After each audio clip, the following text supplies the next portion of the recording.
ready? It's the Roundtable with me, Robert Bannon. Welcome to the Roundtable, everybody. My name is Robert Bannon. You're listening to Some Broadway World or over here on the Broadway Podcast Network. And I keep talking. I tell you all, people, we need original new works out here. We need new original works, new original voices. And I've got something for you. I sure do. We are going to be talking all about, you know, a little bit about Persephone. If you know a little bit about Persephone, we have the people for you, and we got a place to see original works. And you can go see this show without having to remortgage your house or live in a box on the corner, because sometimes you feel like that's what it's like to see a show in New York City, right? Especially a brand new piece of work. We have the writer, we have the director. I heard that they were rehearsed. They had a read through the first time yesterday with this incredible cast, and you're going to get a chance to see it, and I'm very excited for it. So the writer, now I just asked her how to say her name, and now I'm scared because every time I ask people to pronounce their name, I always then mess it up out of fear. Caitlyn Waltermire. Maybe. Perfect. I got so nervous. And Natalie Thomas. I got that one. Woo! Caitlyn is here as the writer and Natalie is here as the director. And congratulations to you both. Thank you. Thank you. I'm so excited to talk to you about this piece because, like I said, original new pieces are so important. So, Caitlyn, how long have you been a writer? I've been a writer since I learned cursive. I think my first story was about a pregnant butterfly. I love it. That's a pregnant butterfly. It seems good and ready to be put on the stage to me. Don't tell me that. And don't tell Natalie. You were really not afraid. I teach in a middle school in real life, and kids, you have to literally threaten them with teeth extraction to get them to write something. You were not bothered by the idea of writing? No, that was how I was punished. My parents would ground me and take my notebooks away. I think that being just a big old nerd is in some of our genes. It was in mine. I loved it from the second I started doing it. Well, while we're talking, everyone, Persephone Palmer Steps Out, a dark, comedic, magical realism new play about family hierarchies. I have a lot of questions about that. It's June 19th to July 6th, 11 performances from Thursday to Saturday and Sunday afternoons, and you can go get tickets. It's over at theaterforthenewcity.net, and we'll put all that information below us. So theaterforthenewcity.net, and we love working with Theater for the New City because of this kind of work that they do. Natalie, you are in the theater for right now. I am, yes, in the space itself. I was going to tease you, Natalie, and say, so if you're a director, does that mean you've always liked to boss people around? But I'm going to try to be respectful. When did you decide to start putting your hand at directing? So I was studying acting through college, but before that I was at this studio in Denver, Colorado, where I went to high school. It was called Vision Box Studio, and I studied under this really, really wonderful director named Jennifer Rincon, and she taught me just really, really wonderful, just everything about the theater and about these people that kind of started these techniques and started these theatrical camps. And so as I moved through college and started working more on the production side in these regional theaters, I kind of got to a point where I landed and I was like, I think I just want to direct. I think this is all I want to do, so here I am. And I love it. And then here you are. I'm we're talking, everyone, theaterforthenewcity.net. If you can get your tickets, $20. You can't even go to Starbucks for $20. You can't. Not anymore. I'm getting so old. I'm that person that's I used to go to you could buy a car for $20 when I turned 18 years old. Caitlyn, so for you, Persephone, we think of Hades, Persephone's Hades Town. Is there any correlation to that Persephone's, or is this something totally different? There certainly is. So I grew up, and the Greek myths were my bedtime stories with my dad. And I remember he would tell me for a while. Don't mind that. Video of the guest out here. This is real deal. We can edit this out too. But maybe we love it. It sounds now like we're doing a voiceover for a crime thriller. I don't hate it at all. I'll mute me. It's from you. Oh, that's not Natalie. You're fine. I loved it. New York's safe, everybody. I swear. My grandmother would say, hopefully it's a pregnant person. That's all it is that. Hopefully it is a pregnant person. That's all. Caitlyn, so you Persephone, that was this is your bedtime routine, is to hear stories like that. It was. And so I grew up, my dad would tell them to me, I would tell them back to my dad. And then the germ for this script took root around the same time that I started to notice how differently we raise our little boys and our little girls.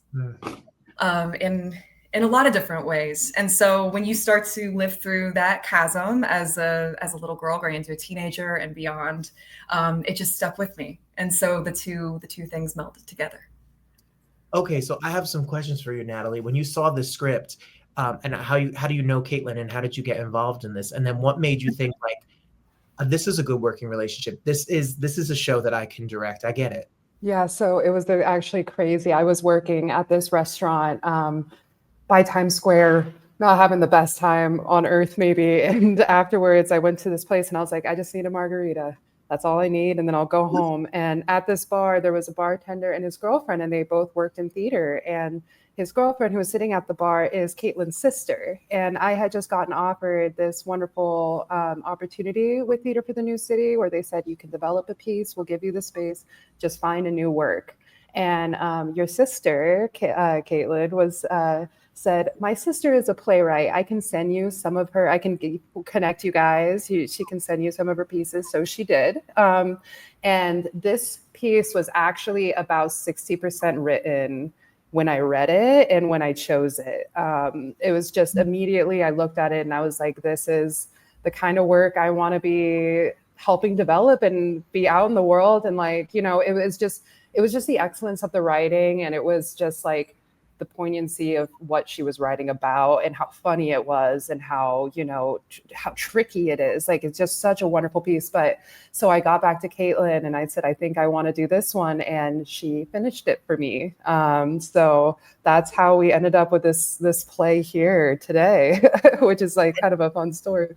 It's a really fun story. And now you all have a run in New York City. Done this piece all over that margarita. See, yeah. It pays for you to have a margarita.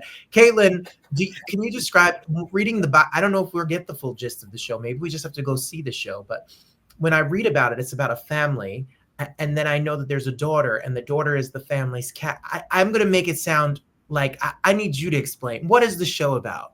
I got to tell you, Rob, you're making it sound exactly how it is. Oh, good. Yes, it's the late 90s. It's summertime, but it is snowing. We are in this basement apartment of this sweet little nuclear family, and they're raising their 15-year-old boy like a son, normal boy, and they're raising their 13-year-old daughter as their house cat. On purpose. Very much so. Very, very intentionally, yes. So who gets to play the house cat in the show, in your production?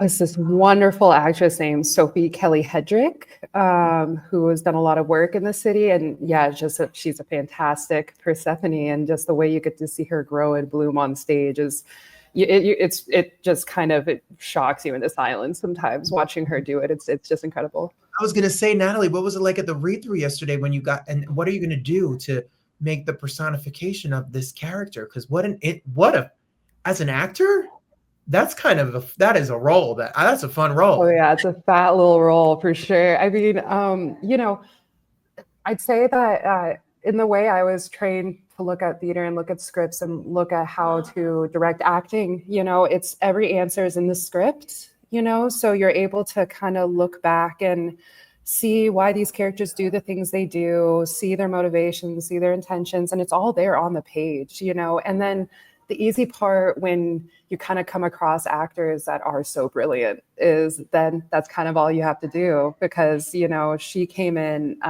this actress who played Persephone, and just knocked my socks off. Like, just in that one first read, just kind of revealed things even about the character that I was like, oh, that's what it is. You know, it's like she just really had it in her bones. And so like, she made it very easy to direct her in this piece, you know? And so I have the very fortunate job of kind of just telling these really, really excellent actors kind of where to walk. Perfect. Done. Yes. But for you, Caitlyn, I get the idea. I may be wrong again. So the idea, though, is that these parents have this power. All of our parents have this power to kind of impose these ideas, and we put these societal norms and gender norms and life norms that we put onto people. What is the goal? What is the theme of this play? What do you want people to leave realizing or noticing, besides to hate their parents, which most of us have that already? I feel like, is it important to say as a theater writer, as a theater maker, that this isn't my mom? But I think very, very O'Neill, just anti-O'Neill. It's not my mom. I promise you, it's not my mom. It's a real mom. I think what I wanted to explore in the script, and what Natalie and I connected so instantly and beautifully over, is what we will sacrifice to protect the ones we love, or to control the ones that we believe we possess, and how those drives play into being a parent, and being a parent who is considering all the ramifications of having a little girl to put out into the world, or maybe you don't have to. Oh, now you got me thinking. That's very fascinating, as topical as ever. Caitlyn, why the late 1990s? It works with when I was growing up. Again, not my mom, Robert. No, I get it. I mean, I'm old. I graduated high school in the late 1990s, but I just find it a fascinating time in the world. Natalie, yes, oh, very much so. Fascinating time. The birth of like boy bands and Britney Spears and yeah.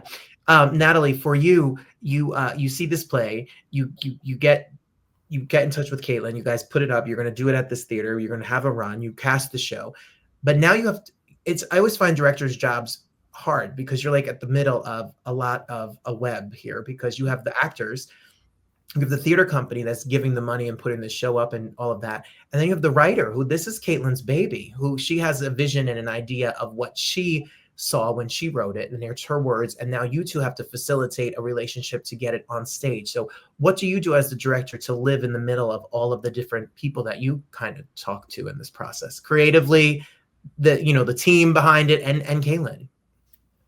I think especially when it's a project with this many people and this large of a cast, it's an 8-person cast. The nature of this project is collaboration. And so there is, it may be in my perfect tyrant world, every single movement, every single breath would be exactly in my mind's eye and But what ends up actually happening is you collaborate with really, really brilliant, creative people. You give them your trust, and they end up unveiling more of what this piece is and more of the truth where it rests than you ever could by yourself. And so it is that nature of telling someone, look, we're here together, and also giving the piece the space to be many things, see if it works, see if it doesn't work, test an idea, listen, so it's you just have to consider a lot of things, and you need to give yourself room and give everyone room to try something and have it not work, as much as you can try something and have it work. But with these kind of pieces, you just need to really find people where you not only respect their artistry, but you're able to work with them in this kind of synthesis, where it is this give and take. And you all are just equally dedicated into like making this thing emerge into the world, and know that doesn't have to be a strict thing. There's no rules, so yeah, just a lot of trust and, a lot of optimism. I'm every day I'm just excited that everything's going to go as it's going to go. And I'm not really worried that things are going to go wrong. So I think with a piece as big, you have to go in with that kind of mentality. I want to say quickly on the subject of finding people. You hustle as a playwright, as all writers do, and you're sending things out. And it's one thing to get fortunate enough to land an off-Broadway production. That's incredible in its own right. But to find a director or be found by a director like Natalie is a whole other kind of divine click. I'm very fortunate. It is divine. I love the story and how divine it is. Caitlyn, is it hard for you to take the word from the written page? I know it's exciting, but now once it belongs to the world, like it's up on stage and now there's an audience, and your work, I don't mean to say it's done, but it's done. It's done. The show is done. So how is it like empty nest? Is it letting a baby go off to college? Oh, well, yes, I got to do all of my failure in private. which is fantastic. And then yes, it is Baby Bird Gone. The scariest and the most essential part of theater is the collaboration part that Natalie was just talking about. It is terrifying, and you don't have theater without it. And I'm so excited to be surprised. I love that. To be surprised by Natalie and by the cast and the crew. I'm excited. So Natalie, when you talk about theater for new art and all of the things that we're talking about, it, you can theater for the new city. Sorry, and I'm looking at the art, and we were just talking about how they have artwork hanging on the wall, and there you go. Theater for the new city.net is where you can get your tickets. Why do you work there? What about them and their mission there has moved you, Natalie, that you got something to be commissioned there, and you're in that space, and that's something that you feel as an artist? You know, the really, really magical thing about this space is you will show up, you will volunteer for a festival they're doing. You can kind of show up as you are. And, you know, it's kind of a place where sometimes when you ask with the right aim and the right conviction, they'll just say, we're here to help you. And so I'm kind of here at this wonderful facility, it's huge. There's so many theaters in here. It's just like this really, really just historic, excellent place. It's been here for a long time. I suggest anyone listening to this, if you're curious, you should stop by Theater for the New City. It's in the East Village. There's a lot of beautiful things in here. But I would say that for theater makers like myself, where it is really boots on the ground, a lot of it is really self-starter. You have a lot of self-producers here. You have a lot of auteurs here. This is probably like the foremost new work theater for theaters like theater makers like myself in the city, you know. And so I came across it by chance on a prayer, and I didn't even know that I was going to have the doors open for me like this here, as they did. I came and I assistant directed for a festival they did, and you know, they were so kind and so gracious as to give me this opportunity to make work, you know, and just such an amazing occurrence. So I really can't say enough about this space and what they give to theater makers and to theater in New York City. You know, not everything needs to have the biggest budget in the world, you know, and you just need to find these really brilliant pockets of work and let them be seen. Absolutely. That's what I love so much about what they're doing, is that they're giving the art and voices to be heard that are affordable and people can see. Art patrons need to go and get a ticket to see it. Caitlyn, for you know, you're making art and you're making theater that is not run by the hierarchy of the old white men that run theater around the world. How important is it for you to have all these alternate voices be heard and be a part of your team and what's going on in this show? Oh, phenomenally important. I am honored to take part in how I truly believe that theater started, which was, you know, doing these brave, fringy takes and people getting together, and it was accessible and risky and frightening and interesting. I'm so excited to be aligned with this theater who is ready to say things and look good doing it. Our cast is very pretty, by the way. Oh, I love it. Yes, come on. Fun, creative, new fringe art with a beautiful cast works. Yes. Sounds good to me. That sounds really good to me. I'm excited about it for all of you all. So Natalie, how can we support the show? We could buy tickets. We got to tell our friends, and then give us the rundown again. When do you open and when do you run, so we can make sure we get our tickets? Oh, absolutely. I mean, firstly, absolutely. If you want to, you can follow the Instagram where you'll be getting updates. It's at Persephone Palmer on Instagram. There's a link to tickets, there's links to GoFundMe's on there. So, you know, if you want to be a part of the project and more of like on a funder sense, you absolutely can. But in general, if you go to theaterforthenewcity.net, you're going to be seeing the poster on the main page, and that's where you're going to be able to get tickets. This run begins on June 19th. On Thursdays, Fridays, and Saturdays, it runs at 8 p.m. for 90 minutes. And on Sundays, it runs at 3 p.m. also for 90 minutes. And yes, we give discounts to students and seniors. So, you know, please come one, come all. And yes, we're in the downstairs theater at Theater for the New City in the cabaret space, which is really wonderful because this play is a basement apartment. So it feels very, you know, like in the right place. Perfect. And Caitlyn, thank you for writing a show that's 90 minutes because my ADD kicks in and I can't do it anymore. I got you, baby. I got you. Thank you. I so appreciate it. I was just thinking while you were talking about all of the big rave Broadway, if it's Operation Mincemeat, if it's Oh Mary, if it's these shows that are big commercial runs, they started somewhere and people thought, what is this idea? Where did this come from? And it comes from playwrights who take a big chance and take a swing and tell a story that's never been told before. And that's what you're doing, Caitlyn. And that's what you're doing, Natalie. And I'm excited for people to see it and get a chance to check it out. What can you say before we get you out for both of you? A lot of students watch this, and I teach them in Newark, New Jersey, or I teach them around the country, and they're going to say, I want to write, I want to be a director, I want to be an actor. What have you learned so far at this point, Caitlyn, that you could impart on somebody to get on the hustle and get the work done? Yes. Hello. If you love it and you know you love it, don't stop. Every single thing that you write is going into your mountain that you step on, and it gets you further and further. It doesn't matter if it's good, bad, whatever. You love it. Don't you stop. Just keep going. And Natalie? I'd say look around at your peers. You can find so many opportunities, especially as a director. It can feel like I have no work. I have no connections. How do I get into directing? You find a friend, you find a peer who is a playwright, and then you guys submit together. You submit to festivals. You decide to do a pop-up show. You do it yourself. There was a great creative who said, people want the crowd to be coming to them. You are the crowd going to the art, it's you. So, really look around at the people around you, reach across the table and say, do you want to do this with me? And then it'll happen. You can make anything happen. That's the best advice, both of you.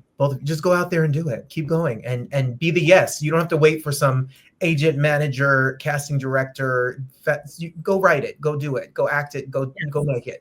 Thank you both so much. Break legs. Congratulations. We are so excited to hear about this and for us to check it out. And then we look forward to this and all the work that you're going to do in the future. We're so excited. Come back again. Love to. Thank you so much. Thank you both so much. Thank you.